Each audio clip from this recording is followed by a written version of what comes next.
அதேபோல மயிலாடுதுறை மாவட்டம் என்று சொன்னாலே அதுக்கு பெருமை உண்டு என்று சொன்னால், நான் அப்பொழுது நாகப்பட்டினம் மாவட்டம் ஒன்றாக இருந்தது. அருமைச்சார் பவுன்ராஜ் அவர்களும் அண்ணன் OS மணி அவர்களும் மற்றும் சட்டமன்ற உறுப்பினர்கள் எல்லாம் நாகப்பட்டினம் மாவட்டத்தை பிரித்து மயிலாடுதுறையை தலைமையிடமாக கொண்டு ஒரு புதிய மாவட்டத்தை எங்களுக்கு உருவாக்கி தர வேண்டும் என்று சொன்னார். அவருடைய வேண்டுகோளை ஏற்று அப்பொழுதே நான் தெரிவித்தேன், அனைத்து இந்திய அண்ணா திராவிட முன்னேற்ற கழக அரசு கொடுக்கப்பட்ட வாக்குறுதியை நிறைவேற்றுகின்ற அரசு. தேர்தல் நேரத்தில் நாங்கள் வாக்குறுதி கொடுக்கல, ஓட்டுக்காக நாங்கள் வாக்குறுதி கொடுக்கல, மக்களுடைய நன்மைக்கு அவர் கோரிக்கை ஏற்று நாகப்பட்டினத்தை மாவட்டத்தை பிரித்து மயிலாடுதுறையை தலைமையிடமாக கொண்டு புதிய மாவட்டத்தை உருவாக்கிய அரசு அதிமுக அரசு.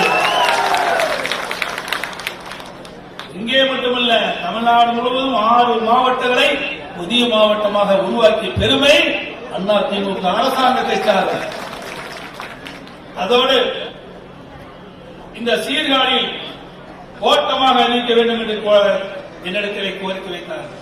அதையும் ஏற்று அதிமுக அரசு செய்கின்ற பொழுது சீர்காழியை தலைமையிடமாக கொண்டு கோட்டமாக அறிவித்த அரசாங்கம் அதிமுக அரசாங்கம்.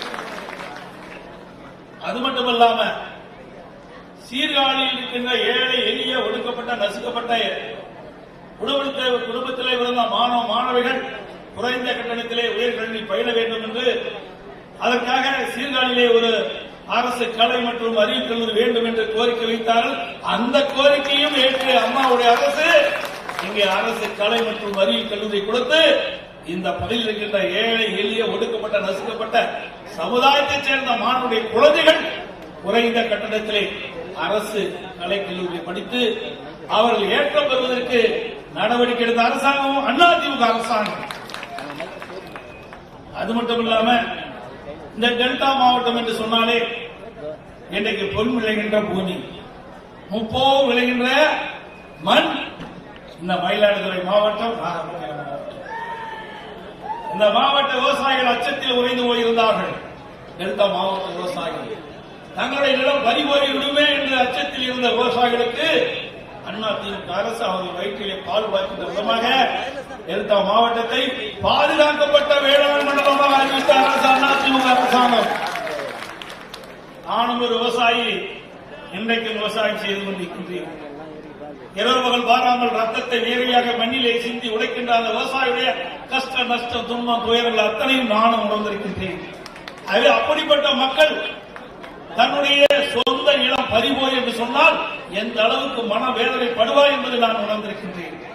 அந்த உணர்வின் அடிப்படையிலே இந்த மாவட்ட மக்களும் அனைத்து இந்திய அண்ணா திராவிட முன்னேற்ற கழகத்தில் அன்றைக்கு அமைச்சரான OS மணியன் அவர்களும் அறிவிச்சார் காமராஜர் அவர்களும் அறிவிச்சார் பவுன்ராஜ் அவர்களும் அவரோடு சட்டப்பேரவைகள் இடத்திலே கோரிக்கை வைத்தார்கள். ஆகவே இந்த டெல்டா மாவட்டம் பாதுகாக்கப்பட்ட வேளாண் மண்டலமாக அறிவிப்பதற்கு நீங்கள் நடவடிக்கை எடுக்க வேண்டும். மத்திய அரசோடு பேசி எங்களுக்கு ஒரு பாதுகாப்பு, விவசாயிகளுக்கு பாதுகாப்பு கிடைக்க வேண்டும் என்று கோரிக்கை வைத்தார்கள். அந்த கோரிக்கை ஏற்று மத்திய அரசிடத்திலே போராடி வாதாடி டெல்டா மாவட்ட மக்கள் இன்றைக்கும் துன்பப்படாமல் துயரப்படாமல் விவசாய பெருமக்கள் நில விவசாய பெருங்குடி மக்களுடைய நிலம் பறிபோகாமல் பார்த்துக் கொண்ட அரசாங்கம் அதிமுக அரசாங்கம்.